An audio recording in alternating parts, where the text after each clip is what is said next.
किया था बेसिक शिक्षा विभाग ने, और 8 दिन के भीतर उस आदेश को स्थगित करना पड़ा शासन को, सरकार को।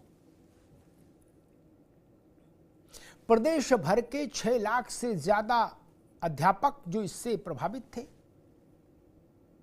उन लोगों ने इसके विरोध में लामबंदी की, अपना स्वर बुलंद किया। शिक्षकों की अपनी समस्याएं, अपने तर्क हैं। ऑनलाइन हाजिरी के विरोध में नहीं शिक्षक, बस उनका कहना यह है कि पहले हमारी समस्याओं को सुन लीजिए, उनका समाधान कर दीजिए, उनका निस्तारण हो जाए, उसके बाद ऑनलाइन हाजिरी हो जाए। शुरुआत के दिनों में शासन अड़ गया। 8 और 9 को जब पूरे प्रदेश भर में किसी भी अध्यापक ने हाजिरी लगाने से अपने को दूर रखा, तो शासन की ओर से ऐसे संदेश आए कि कड़ाई से निपटेंगे, सख्ती से निपटेंगे, इनकी तनख्वाह रोक लीजिए। लेकिन अध्यापकों की एकता टूटी नहीं, कांपी नहीं, हिली नहीं। तो उसका नतीजा यह हुआ कि आज दोपहर होते होते यह आदेश स्थगन में चला गया, स्थगित हो गया। लोकतंत्र में अड़ना ठीक नहीं। जनता के लिए, जनता के द्वारा, जनता की सरकार, जनता का शासन, यही तो लोकतंत्र की व्याख्या है।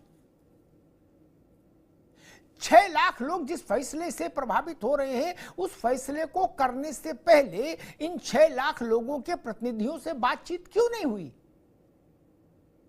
होना चाहिए लोकतंत्र में।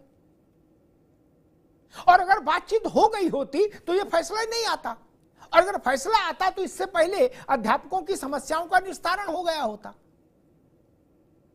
पता नहीं कैसे कैसे नौकरशाह और कैसी कैसी सलाहें, सरकार को भी अधर में फंसा दिया नौकरशाहों ने। भाई कुछ लोगों ने तो सलाह दी ही होगी कि नहीं सब डिजिटल हो जाएगा, डोंट वरी। उत्तर प्रदेश में सैकड़ों हजारों स्कूल टापू बन गए बरसात में, वहां आना जाना संभव नहीं। कांवड़ यात्रा में भी अध्यापक की ड्यूटी लग रही। 27 से ज्यादा गैर शैक्षणिक कामों में उसकी ड्यूटी यथावत जारी है। ये सारी समस्याएं जब आज समझ में आई तो पहले क्यों नहीं आ सकते थे? लेकिन खैर, जब जागो तब सवेरा। मुख्य सचिव ने आज हस्तक्षेप किया, अध्यापकों के प्रतिनिधियों से मिले, और ये तय हुआ कि भाई एक कमेटी बने, जिसमें जो कमेटी अध्यापकों की जो भी ग्रीवांसेज हैं, जो भी समस्याएं हैं, उनकी पीड़ा है, उसको सुनेगी, उसके निस्तारण के लिए उपाय करेगी। अच्छा निर्णय है मेरी दृष्टि में। लेकिन मैं एक बात और भी कहूंगा, कुछ वर्ष पहले ऐसे ही अध्यापकों की सारी समस्याओं के निस्तारण के लिए एक उच्च स्तरीय समिति और भी बनी थी। उस समिति का ही पता नहीं लगा वो कहां गई, विलुप्त हो गई। ना आकाश में मिल रही है, ना जमीन धरती पर, ना पाताल में, विलुप्त हो गई समिति। वो भी बड़ी भारी भरकम समिति थी। एक समिति शिक्षा मित्रों के लिए बनी थी, उसको भी 5-6 साल हो गए, वो समिति भी विलुप्त हो गई। दिनेश शर्मा जी उसके अध्यक्ष थे। मैं उम्मीद करूंगा कि ऐसा नहीं हो, इस समिति का, इस प्रस्तावित समिति का भाग्य ऐसा नहीं हो। यह प्रस्तावित समिति सौभाग्यशाली हो और उत्तर प्रदेश के 6 लाख से अधिक अध्यापकों के जीवन में खुशहाली लाने का रास्ता माध्यम बने ये समिति। उनकी जो जेन्युइन समस्याएं हैं कि अध्यापक सिर्फ अध्यापन करें, एक दूसरा, अध्यापक को भी, सरकारी अध्यापक को भी राज्यकर्मी के समान सुविधाएं मिले, भत्ते मिले, उनके अवकाश की भी वैसी व्यवस्था हो जैसे राज्य कर्मचारी की है। तो इसमें कोई ऐसी मांग नहीं कि अटपटी मांग है, या किसी ऐसा भी नहीं कि कोई चांद तारा मांग रहे हैं।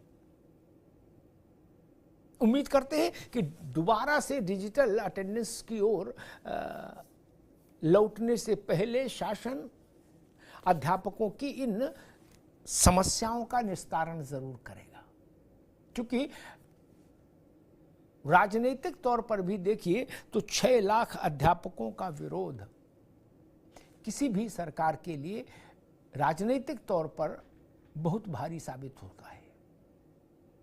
हमारे साथियों ने एक रिपोर्ट तैयार की है, इस पूरे घटनाक्रम पर उस रिपोर्ट को देखिए, फिर मेहमानों से परिचय कराएंगे और फिर समझने की कोशिश करेंगे कि आज जो स्थगन हुआ वो कैसे हुआ, बैठक में क्या हुआ और अब आगे का रास्ता क्या डिजिटल अटेंडेंस ठन्डे बस्ते में डाल दी गई या 2 महीने बाद फिर उसकी कोई रूपरेखा बनेगी और अध्यापकों की उन मांगों का क्या होगा जो इस पूरे आंदोलन में सबसे ज्यादा मुखर रही। पहले रिपोर्ट देखिए।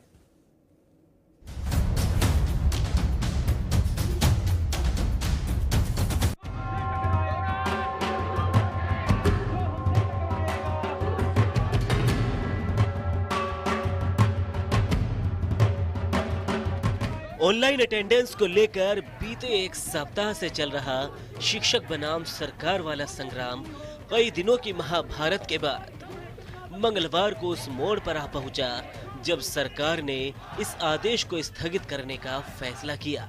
इस फैसले पर फिलहाल 2 महीने के लिए रोक लगाई गई है। शिक्षकों की समस्याओं के समाधान के लिए एक कमेटी के गठन की बात कही गई है। ये जो सरकार ने आज ऑनलाइन अटेंडेंस को स्थगित किया है, ठीक है, स्वागत योग्य है और शिक्षकों की एकता का ये प्रदर्शन का कारण है, लेकिन हम इसको स्थगित करने के बजाय इसको रद्द करने की मांग करते हैं।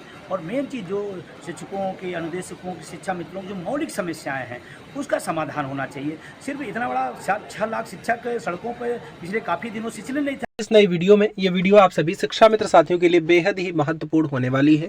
इस वीडियो में आपके बीच में वर्तमान की एक काफी ज्यादा बड़ी खबर साझा करेंगे। ये खबर आपके स्थायीकरण के पॉइंट ऑफ व्यू से काफी ज्यादा महत्वपूर्ण है, तो सभी साथी वीडियो को पूरा देखें।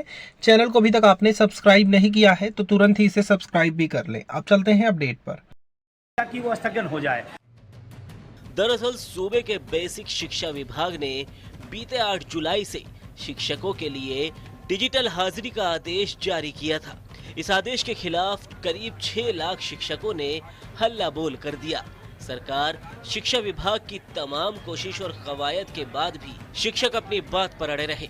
इन हालातों में मुख्य सचिव मनोज कुमार ने शिक्षकों के प्रतिनिधियों से मिलकर इस पर रोक लगाने का आदेश दे दिया।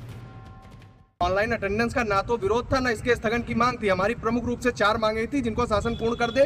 तदोपरांत हम सभी लोग सहयोग करने को प्रस्तुत है। हमारी पहली मांग है 31 EL जो सबको मिलती है हमको दे दी जाए। हमें 15 हाफ डे लीव प्रदान कर दिया जाए। हमें कैशलेस चिकित्सा सुविधा बिना प्रीमियम के दे दिया जाए और इसके साथ में इस डिजिटल हाजिरी के लिए एक विस्तृत नियमावली बना दिया जाए। इसके उपरांत हम समस्त शिक्षक शासन का सहयोग करेंगे। अभी जो आदेश स्थगन का आया है उसका मैं अपने विभाग को और अपने प्रदेश के मुखिया आदरणीय योगी आदित्यनाथ जी को धन्यवाद देना चाहता हूं।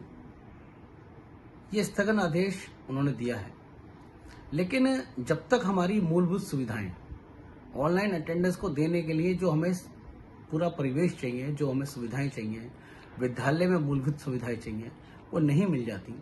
जैसे कि हमें उपार्जित अवकाश चाहिए, जैसे कि हमें 15 CL चाहिए, जैसे कि हमें अन्य कार्य करने के लिए जो हमें प्रतिकर अवकाश मिलता है, जो देगी नहीं है हमारे को, वो चाहिए। तो ये कुछ सुविधाएं हैं, ये हमें जब तक नहीं मिल जाती हमारा ये विरोध प्रदर्शन ये जारी रहेगा। सरकार के इस कदम को उपचुनाव और विपक्ष के उस दांव से भी जोड़कर देखा जा रहा है, जिसमें एक के बाद एक कई विपक्षी नेता शिक्षकों के समर्थन में उतरते दिखे हैं। अखिलेश यादव पहले ही सरकार को शिक्षक विरोधी घोषित कर चुके हैं, तो इसी कड़ी में बीएसपी सुप्रीमो मायावती भी कूद गई। मायावती ने भी इसे जल्दबाजी में थोपा हुआ आदेश बता दिया। वहीं अखिलेश यादव ने एक बार फिर सरकार पर निशाना साधा और तो और खुद बीजेपी के बरेली वाले सांसद छत्रपाल गंगवार ने पत्र लिखकर एक बार फिर विचार करने को कहा। देखिए, बहुत स्पष्ट रूप से भारतीय जनता पार्टी जब से चुनाव में करारी शिकस्त मिली है तब से वो कहीं ना कहीं थोड़ा बहुत जनता की सुनने लगी और विपक्ष के दबाव में आने लगी है। हमने पहले ही कहा था कि शिक्षकों को डिजिटल पंचिंग करने से पहले मुख्यमंत्री ऑफिस में, चीफ सेक्रेटरी ऑफिस में, बीएसए ऑफिस में, डीआईएस ऑफिस में, सभी जगह पर पंचिंग कराई जाए ताकि पंचिंग की व्यवहारिक समस्याओं से अवगत हो सके अधिकारीगण, और उसके बाद शिक्षकों की पंचिंग कराई जाए। लेकिन शिक्षकों के ऊपर यह तुगलकी फरमान था और इस तुगलकी फरमान को सरकार जनता के दबाव में, शिक्षकों के दबाव में और विपक्ष के दबाव में वापस लेने के लिए मजबूर हुई है, क्योंकि अब उन्हें जनता के फैसलों से डर लगने लगा है। बहरहाल यूपी में उपचुनाव से पहले शिक्षा विभाग के इस आदेश ने सरकार को बड़ा तनाव दे दिया था। वहीं तनाव की तासीर में विपक्षी नेताओं के दाव ने और तपिश बढ़ा दी। मामला करीब 6 लाख शिक्षकों से जुड़ा होने के चलते सरकार भी जिद पर नहीं टिक पाई। ऐसे में सवाल यही है कि आखिर सरकार की साख खराब करने के लिए ऐसा आदेश जारी ही क्यों हुआ। सवाल तो ये भी है कि अब तो लग गई रोक, फिलहाल तो नहीं मचेगा बवाल। आखिर इस आदेश को लागू करने से पहले शिक्षकों से बात क्यों नहीं की गई? पता नहीं किस ऐसी अद्भुत सलाहें